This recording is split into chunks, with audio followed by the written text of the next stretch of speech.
Welkom by week 4 van ons spiritualiteite reeks.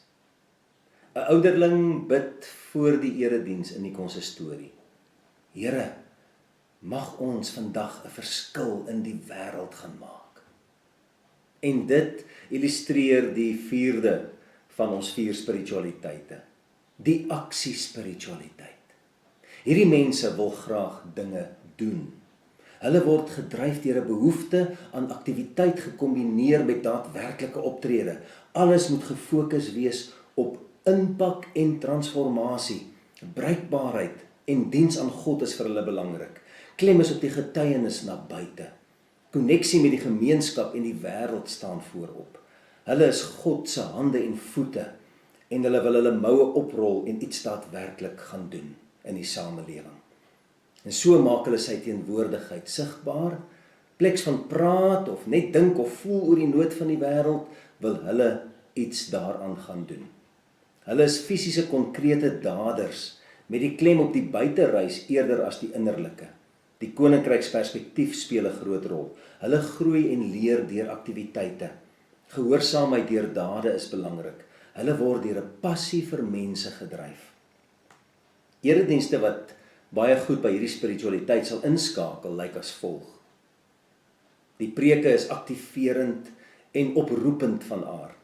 Hulle soek nie noodwendig antwoorde of ervarings of nadenke nie. Hulle wil geestelik opgerus en toegerus word om met dade uit te gaan en in die wêreld 'n impak te gaan hê. Hulle roeping en gestuurdheid word beklemtoon. Hulle soek geestelike konkrete doen-ervarings wat mense in beweging bring. Oproeppreke is 'n vereiste. Die preke moet tot dade oorgaan. Die liedere wat die beste werk is die marsliedere of die oproepliedere wat mense tot aksie bring.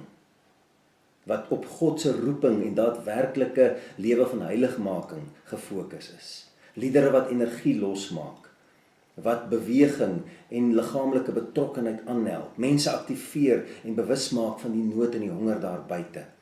Staan op vir Jesus, voorwaarts Christenstryders, moet ek gaan met leë hande. Die tipe begeleiding moet so sterk en dinamies as moontlik wees, soos volksliedere moet dit begeester. Die tipe sang waarmee hulle God aanbid is sterk, ekspressief, dinamies, dit beklemtoon aanmelding vir diens en gereed wees om God te volg. Die eredienste is vol aktiwiteite, geleenthede om betrokke te raak en simboliese aksies. Die erediensruimte is vol van sending en uitreik geleenthede, terugvoer en fotos. Die afkondigings is vol bedieningsgeleenthede. Die rol van die Bybel is om mense tot aksie en verandering op te roep. Hulle wil uit die erediens stap met nuwe energie en 'n ywer om 'n verskil te gaan maak. Om op te som die kenmerke van hierdie spiritualiteit, hulle beleef God op 'n uiterlik fisiese wyse.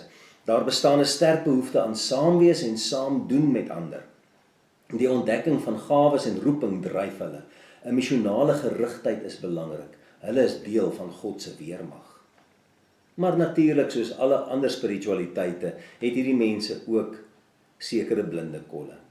Hulle soek nie 'n gepraatery en 'n klomp beplanning oor aangeleenthede nie. Hulle soek daadwerklike optrede wat hier en nou 'n verskil maak. Los die woorde en laat die dade eerder spreek.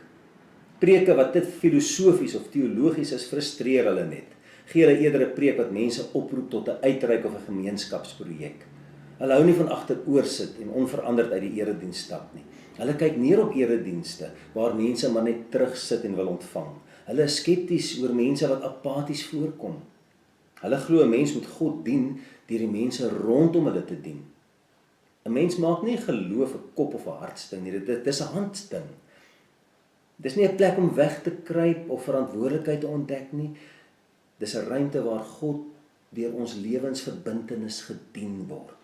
Die klem is op die teenwoordigheid van God in die lewens van die mense rondom hulle. Die ander spiritualiteit het ook blinde kolle, as hulle na hierdie mense kyk. Hulle sien die aksie spiritualiteit mens as veel eisend en besig. Hulle verhouding met God is so na buite gekeer dat dit maklik koneksie met God kan verloor. Hulle raak so opgewonde oor 'n projek en hardloop met 'n ding sonder om dit dalk goed te deurdink of te beplan. Hulle spring sommer net in. Hulle is so besig met die wêreld om dit 'n beter plek te maak, dat hulle dikwels hulle self en hulle geliefdes afskeep. Indien hierdie spiritualiteit te ver gevoer word, kan dit lei na moralisme, 'n oordrewe klem op wettisisme. Die Bybelkarakter van hierdie spiritualiteit sou die beste verbeeld kon word in die lewe van Petrus. Die prater, die doener, die aksiemens. In ons groepe gesels ons nou oor die impak wat die aksiespiritualiteit op die kerk het, die waarde wat dit toevoeg en hoe ons ook by hierdie mense kan leer.